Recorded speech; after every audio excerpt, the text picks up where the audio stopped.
Hello students, आज हम पढ़ने वाले हैं क्लास 12th का फिजिक्स का जो एक टॉपिक है जिसको बोलेंगे हम कैपेसिटर। तो इस कैपेसिटर के बारे में आज हम पढ़ेंगे। तो सबसे पहले हम बात करते हैं कैपेसिटर के बारे में। कैपेसिटर क्या होता है?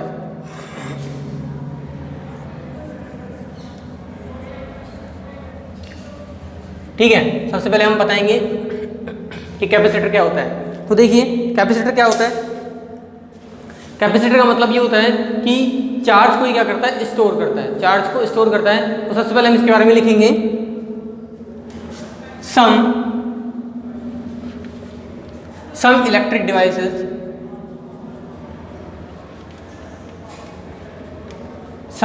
डिवाइसेस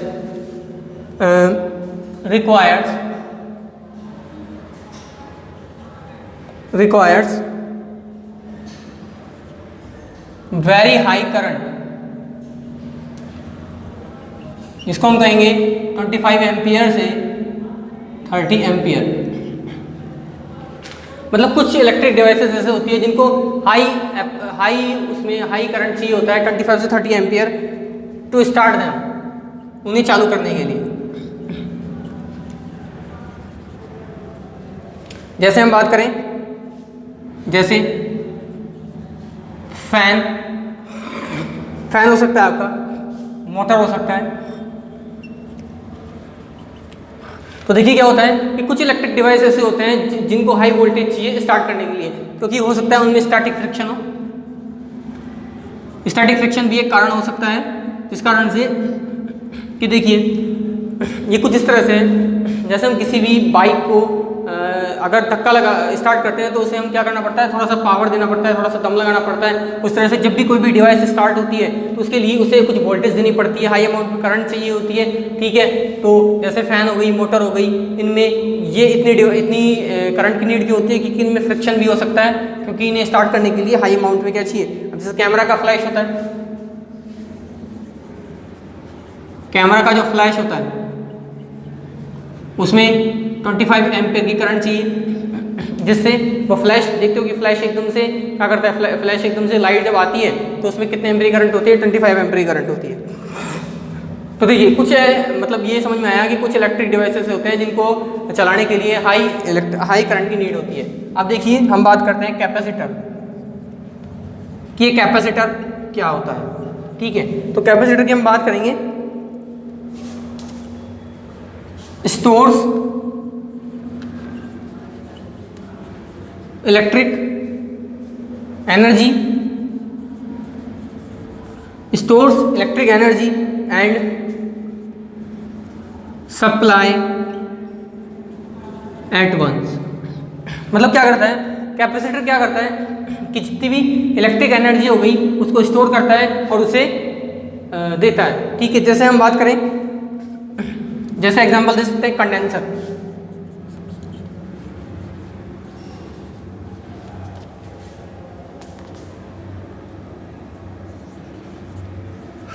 मतलब देखिए कि आपके पंखे के अंदर जो कंडेंसर होता है, वो एक कैपेसिटर ही होता है, क्योंकि उसकी वजह से ये फैन चल पाता है। ठीक है, उसके अंदर चार्ज स्टोर होता है, इलेक्ट्रिक एनर्जी स्टोर होती है, उसके बाद ही चल पाता है। तो एक जो कंडेंसर होता है उसको हम कह सकते हैं कि ये कैपेसिटर होता है। ठीक है, और ये जैसे बैटरी होती है, बैटरी भी क्या करती है, चार्ज स्टोर करती है।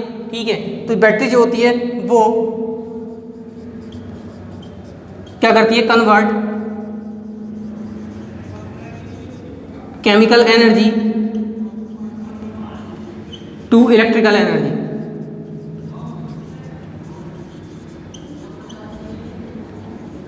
बैटरी भी क्या करती है, केमिकल एनर्जी को इलेक्ट्रिक एनर्जी में कन्वर्ट करती है। ठीक है, तो हम कह सकते हैं कि कैपेसिटर को हम कंडक्टर भी कह सकते हैं। तो कंडक्टर स्टोर्स इलेक्ट्रिक चार्ज। ठीक है, ये क्या करता है, चार्ज का स्टोर करता है, ताकि कोई भी डिवाइस हो सकती है, जैसे फैन हो गया, मोटर हो गई, कैमरा फ्लैश हो गया, ये सब क्या है, इन सबको स्टार्ट करने के लिए क्या चाहिए होता है, हमें इलेक्ट्रिक चार्ज चाहिए होता है। एक टाइम में बहुत ज़्यादा चाहिए होता है इनको स्टार्ट करने के लिए। तो वो कौन स्टोर करता है, कैपेसिटर स्टोर करता है। कैपेसिटर में हम कंडक्टर की भी बात कर सकते हैं। आगे हम बात करते हैं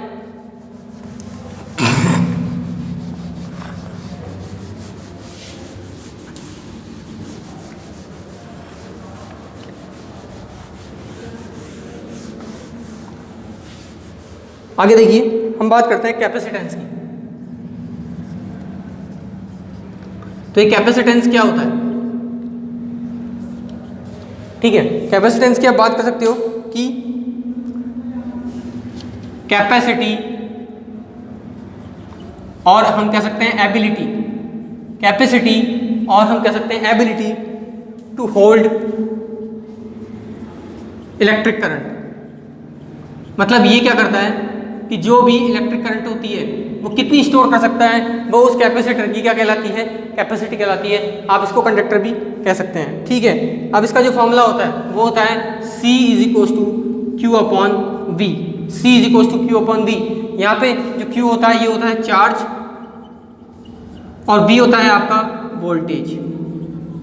तो वोल्टेज और चार्ज दोनों का रेशो कहलाता है आपका कैपेसिटेंस या कैपेसिटर कहलाता है। ठीक है, मतलब ये हो गया कि किसी भी अप्लायंस के अंदर अगर चार्ज की वैल्यू बढ़ेगी तो वोल्टेज की वैल्यू कम होगी, तो उसका कैपेसिटेंस कहलाएगा। ठीक है, तो देखिए यहाँ पे हम कह सकते हैं, यहाँ पे एक पॉइंट है, इसकी प्रॉपर्टी की हम बात करें तो हम कह सकते हैं C is independent of Q as P।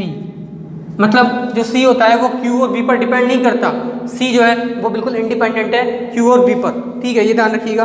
दूसरा, जैसे हम कह सकते हैं कि जो R होता है यानी रेजिस्टेंस होता है वो हम कह सकते हैं कि V अपॉन I, ये ना तो उस वोल्टेज पे डिपेंड करता है ना करंट पे डिपेंड करता है। उसी तरह से जो कैपेसिटेंस होता है ना वो वोल्टेज पे डिपेंड करता है ना वो चार्ज पे डिपेंड करता है। लेकिन ये किस पे डिपेंड करेगा?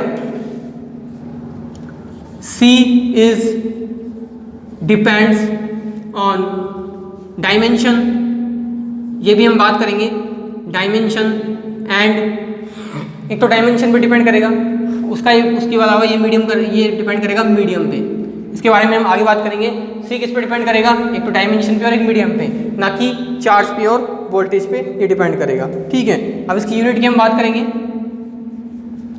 तो यूनिट हो जाएगा C is equal to Q upon V। तो चार्ज जो होता है इसको यूनिट हम कूलाम कहते हैं और V को हम कहेंगे वोल्टेज। इनको कंबाइंड लूप से हम कहते हैं फैराड। ठीक है, इनको कंबाइंड लूप से हम कहेंगे फैराड, इसको हम FB कह सकते हैं। तो ये हो गया कुछ कैपेसिटेंस के बारे में। आगे हम बात करते हैं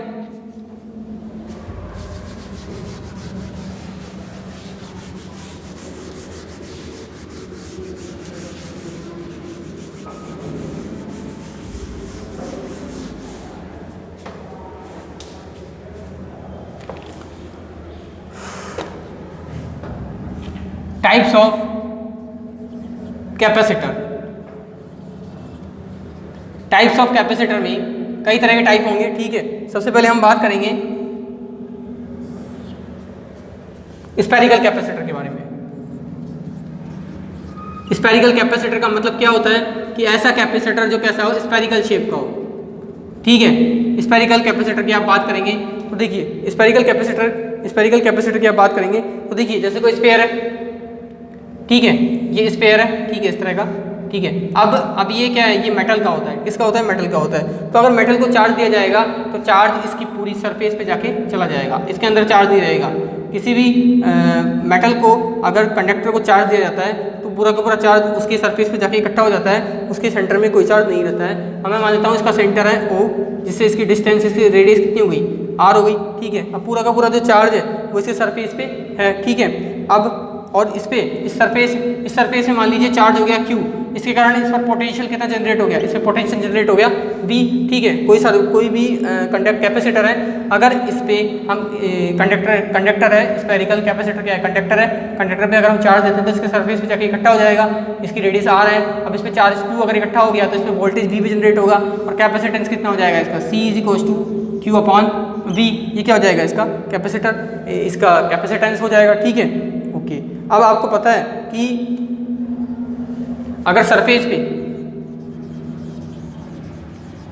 पे जो वोल्टेज होता है वो V इज इक्वल टू के क्यू अपॉन R होता है। ये ध्यान रखिएगा अगर आपको याद नहीं हो तो, के क्यू अपॉन आर होता है, जहाँ आर एस के डी से हो गई, क्यू और चार्ज हो गया, के कांस्टेंट हो गया। अभी वी की वैल्यू उठा के हम यहाँ रखते हैं, तो यहाँ पे क्यू और बी की वैल्यू रखेंगे के क्यू अपॉन आर। इस क्यू से क्यू गया तो आपके पास में जो आएगा वो निकल के आ जाएगा आर अपॉन के। और आप जानते हैं के की वैल्यू होती है 1/4 पाई एप्सिलॉन नॉट 9 × 10 की पावर 9, ये इसका फॉर्म होता है। तो सी की जगह आपके 1/4 पाई एप्सिलॉन नॉट रखेंगे तो आपकी वैल्यू आ जाएगी 1/4 पाई एप्सिलॉन नॉट आर। अब यहाँ पे देखिए जो कैपेसिटेंस हो गया, स्फेरिकल कैपेसिटर है, सी जो है वो एक तो इसकी रेडियस पे डिपेंड है, इसको हम डायमेंशन भी कह सकते हैं, और एक डिपेंड करता है इसके मीडियम पे, जैसे एयर है, वैक्यूम है, जो भी है। तो आप मैंने जो चीज़ पिछली अभी लिखवाई थी कि जो कैपेसिटेंस होता है वो एक तो डायमेंशन और मीडियम पे डिपेंड करता है, तो जो चीज़ हम यहाँ से देख सकते हैं। ठीक है, तो ये क्या हो गई, इसकी हो गई। ठीक है, अच्छा, तो ये आपका जो ये निकल के आया है, ये स्फेरिकल कैपेसिटेंस है।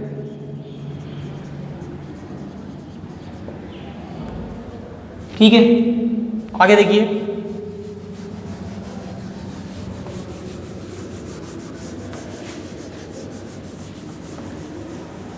अब जैसे हम एक क्वेश्चन लेते हैं कि अगर इफ रेडियस कितनी है 1 मीटर है, अगर रेडियस कितनी है 1 मीटर है तो इसका कैपेसिटेंस क्या होगा। तो हम जानते हैं स्फेरिकल कैपेसिटर का फॉर्मूला होता है 1/4 पाई एप्सिलॉन नॉट आर। अब आपको पता है कि सी निकालना है हमारे को, 1/4 पाई एप्सिलॉन नॉट की वैल्यू कितनी होती है 1/9 × 10 की पावर 9, और रेडियस कितनी है 1 मीटर। इसको अगर आप सॉल्व करते हैं तो सॉल्व करने पर 1.1 × 10 की पावर -10 मीटर आ जाएगा। इसको आप सॉल्व करके देख लीजिएगा। और इसको माइक्रो फैरड में लिखना चाहें तो 1.1 × 10 की पावर -4 माइक्रो फैरड की फॉर्म में हो जाएगा। ठीक है, अब देखिए यहाँ पे आप देख रहे हैं कि यहाँ पे इसकी रेडियस कितनी है, इसकी रेडियस है 1 मीटर और इसका कैपेसिटेंस कितना है 1.1 × 10 की पावर -4। ये रेडियस की तुलना में ये कैपेसिटर जो है बहुत ही छोटा है, तो ये बहुत ही स्मॉल हो जाएगा। तो ये इसका एक ड्रॉबैक हो गया कि ये इसका जो कैपेसिटेंस होता है वो बहुत ही स्मॉल होता है। ठीक है, और दूसरा हम देखते हैं, अगर एक क्वेश्चन और देखिए, अगर जो कैपेसिटेंस है, ठीक है, वो 1 फैरड है, कैपेसिटेंस कितना है 1 फैरड है, तो इसकी रेडियस हमारे को कैलकुलेट करनी है। तो हम जानते हैं C = 1/4 pi C = 4 pi epsilon not R होता है। ठीक है, अब यहाँ पे देखिए C की वैल्यू 1 है, 1/4 pi epsilon not multiply R। इसकी वैल्यू कितनी होती है 1/9 × 10 की पावर 9 मल्टीप्लाई R। अब ये से मल्टीप्लाई हो जाएगा तो R की वैल्यू कितनी आ जाएगी 9 × 10 की पावर 9। अब ये फैरड है, ठीक है, ये ऐसा यूनिट में है, तो यहाँ भी हम इसको मीटर में ले सकते हैं। ठीक है, तो ये आपका 2 क्वेश्चन हो सकते हैं। ठीक है, अब हम बात करते हैं नेक्स्ट टॉपिक की।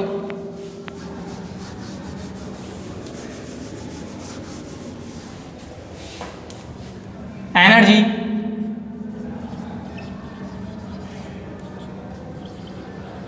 Stored in capacitor. एनर्जी किसी भी कैपेसिटर में कैसे स्टोर होती है इसके बारे में देखिए। तो देखिए एनर्जी कैसे स्टोर होगी, हमने जैसे मान लो कोई कंडक्टर लिया, कंडक्टर को चार्ज दिया, चार्ज इसके सरफेस पे चला गया।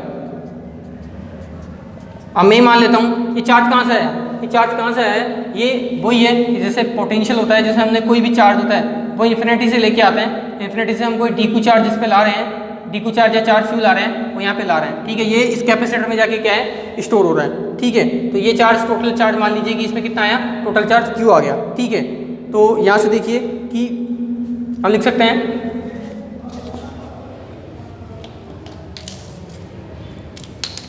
अब देखिए, अब इसमें जो वर्क डन हुआ, मतलब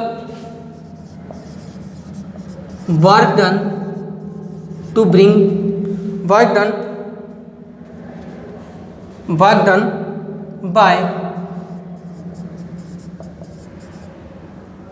external agent, work done by external agent मतलब बाहर से कोई भी एजेंट है वो क्या कर रहा है, टू ब्रिंग ईच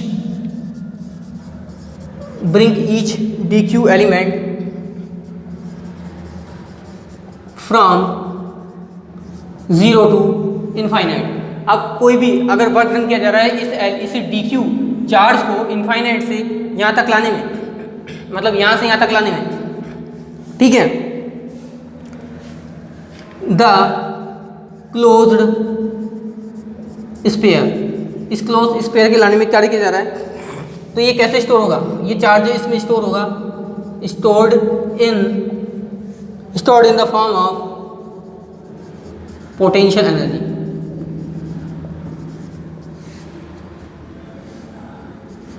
मतलब ये है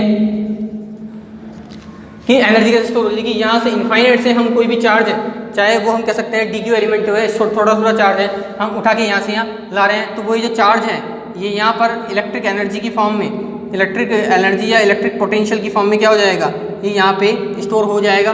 ठीक है, ठीक है।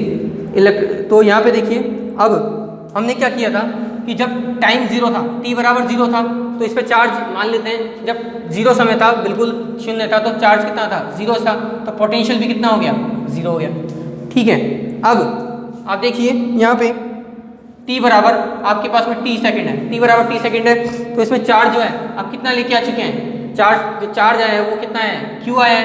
ठीक है, और जो आपका वोल्टेज हो जाएगा, वोल्टेज हो जाएगा आपका q बाई सी, क्योंकि इसमें आप क्या देख सकते हैं कि इसमें ये जो अब मैंने बताया था कि जो कैपेसिटेंस है वो Q और B पर इंडिपेंडेंट होता है, तो यहाँ पे वोल्टेज में कोई चेंज नहीं आएगा। ठीक है, अगर चार्ज Q आता है, ठीक है, अगर यह चार्ज 0 था तो यहाँ पे आप 0 रखेंगे तो पूरा 0 हो जाएगा, अगर यहाँ चार्ज Q है तो ये Q आ गया, Q बाय सी, क्योंकि इस पर आपका कैपेसिटेंस डिपेंड नहीं करता है। और T बराबर इनफाइनाइट है, अगर T बराबर इनफाइनाइट है और चार्ज Q बराबर कैपिटल Q हुआ, मतलब टोटल चार्ज यहाँ पे कैपिटल Q आ गया, तो आपका जो वोल्टेज होगा वो हो जाएगा Q बाय सी। ठीक है, तो ये आपका हो जाएगा। अब हम ये कह रहे हैं कि यहाँ पे इस चार्ज को इनफाइनाइट से यहाँ तक लाने में जो वर्क डन हुआ, ठीक है, अगर हम dq चार्ज को, अगर हम देखो, अगर देखिए यहाँ पे चार्ज q को हम इनफाइनाइट से यहाँ पे लाते हैं, ठीक है, तो वर्क कितना हो रहा है w, और dq को ला रहे हैं तो वर्क कितना हो जाएगा, dw वर्क हो जाएगा। ठीक है, वर्क कितना हो जाएगा, dw हो जाएगा। ठीक है, और जो वर्क होगा, ठीक है, वो किसके बराबर होगा, देखिए मैं आपको बताता हूँ, v d q, जो वर्क होगा वो किसके बराबर हो जाएगा, v d q। क्यों, क्योंकि यहाँ पे जो चार्ज है, ठीक है, वो यहाँ से यहाँ लाया जा रहा है। ठीक है, तो यहाँ पे कितना चार्ज लाया जा रहा है, dq, और वर्क कितना हो रहा है, इसमें dw वर्क हो रहा है। ठीक है, अब यहाँ पे देखिए, पहले यहाँ मान लीजिए यहाँ पे जो टोटल पोटेंशियल कितना है, यहाँ पे टोटल पोटेंशियल इसका कितना था, v था। ठीक है, और यहाँ पे कितना था, इनफाइनाइट है तो v इनफाइनाइट, तो हम क्या कर रहे हैं, v इनफाइनाइट से इस v तक ला रहे हैं। ठीक है, तो हम क्या कर रहे हैं कि v माइनस v इनफाइनाइट, हमने मतलब यहाँ से और यहाँ पे चार्ज के बीच का डिफरेंस निकाल दिया, वो किसके बराबर हो जाएगा, वो आपके पास हो जाएगा। अब यहाँ से देखिए, जो यहाँ पे आपका dw है वो एज इट इज जाएगा, और dq है वो आपका नीचे चला जाएगा। अब ये आपका 0 होता है। ठीक है, तो v बराबर क्या आ गया आपके पास में, dw अपॉन dq, ये आपके पास में हो गया। ठीक है, यहाँ से आप dw निकाल लेंगे, v dq। ठीक है, ओके। अब यहाँ पे देखिए, अब यहाँ पे जो v होता है आपका v बराबर होता है q बाई सी, तो आप dw बराबर रख सकते हैं। एक बार इसको कर देते हैं,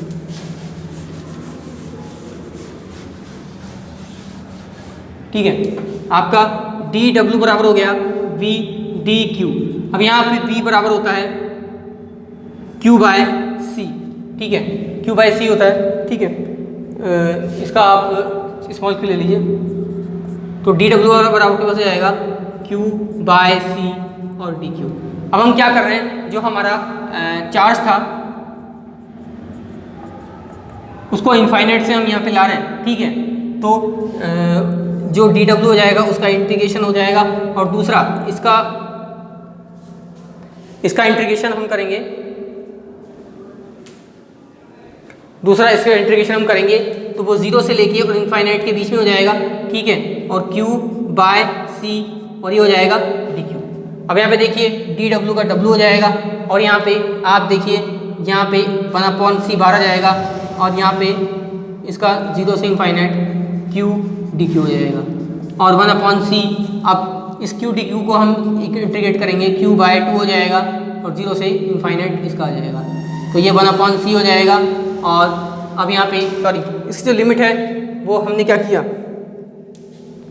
चार्ज हम 0 से q ले रहे हैं, ठीक है, इनफाइनाइट नहीं आएगा। तो यहाँ पे देखिए q²/2, तो आपके पास में जो टोटल वर्क आएगा वो q²/2c आ जाएगा, ठीक है, q²/2c आ जाएगा। तो ये आपका वर्क डन हो जाएगा तो आप चार्ज q को इस इनफाइनाइट से इस कंडक्टर तक लेके आ रहे हैं।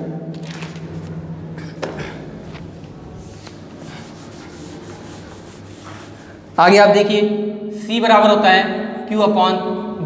अगर आप क्या करते हैं W = अब ये जो वर्क है ये इसकी पोटेंशियल एनर्जी U की फॉर्म में स्टोर हो जाएगा, ठीक है। अब यहाँ पे देखिए, यहाँ पे Q की जगह अगर हम क्या रखते हैं, देखिए यहाँ पे Q = हो जाएगा CV। अब Q की जगह अब CV रखते हैं तो c²v²/2c।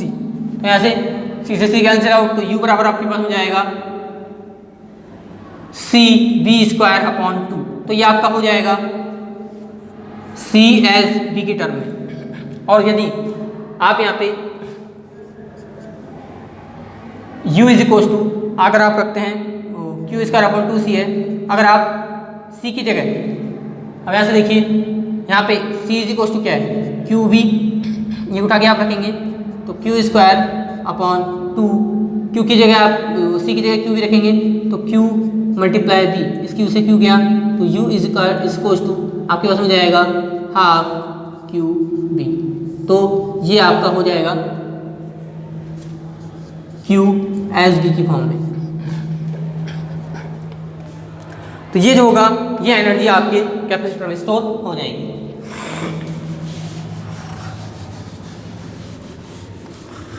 आगे देखिए, आगे हम बात करते हैं कि इसमें क्या प्रॉब्लम्स आई।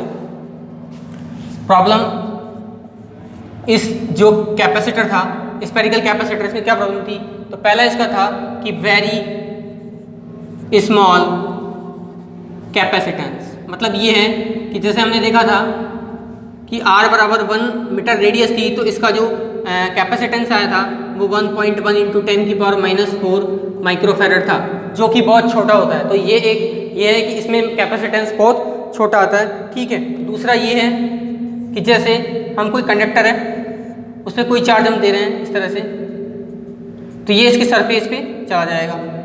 अब सरफेस पे जाने के बाद जैसे इसकी रेडियस कितनी हो गई, R हो गई, तो ये क्या हो जाएगा, ये बाउंडेड नहीं है कि किसी एक पर्टिकुलर जगह पे जाएगा, ये डिस्ट्रीब्यूटेड है। ये बाउंडेड नहीं है, ये डिस्ट्रीब्यूटेड है। मतलब ये कि ये चार्ज इस तरह से फ्लो हो जाएगा। अब अगर यहाँ पे अगर कोई -q चार्ज है तो वो इसकी तरफ अट्रैक्ट होगा, और अगर पॉजिटिव q चार्ज है तो इसकी तरफ रिपेल हो जाएगा। तो मतलब ये कि ये एक फिक्स डायरेक्शन में बाउंड नहीं है, मतलब ये कि इस डायरेक्शन में नहीं जा रहा है, ये पूरी यूनिफॉर्म डायरेक्शन दे रहा है, ठीक है, पूरी जगह में क्या कर रहा है, अपने चार्ज को फैला रहा है। इसलिए ये बिल्कुल गलत है, क्योंकि कैपेसिटर का काम होता है एनर्जी स्टोर करना, ना कि एनर्जी को डिस्ट्रीब्यूट करना। तो ये क्या है, इसके फेलियर्स थे, ये क्या थे, इसके फेलियर्स थे, ठीक है।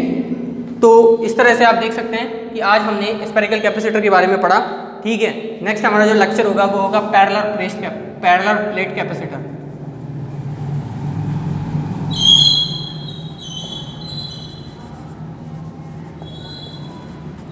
जिसका हम बहुत ज़्यादा यूज़ देखेंगे। इसमें 2 प्रॉब्लम थी जो स्फेरिकल कैपेसिटर में आज हमने पढ़ी। तो आज के लिए इतना ही। Thank you students.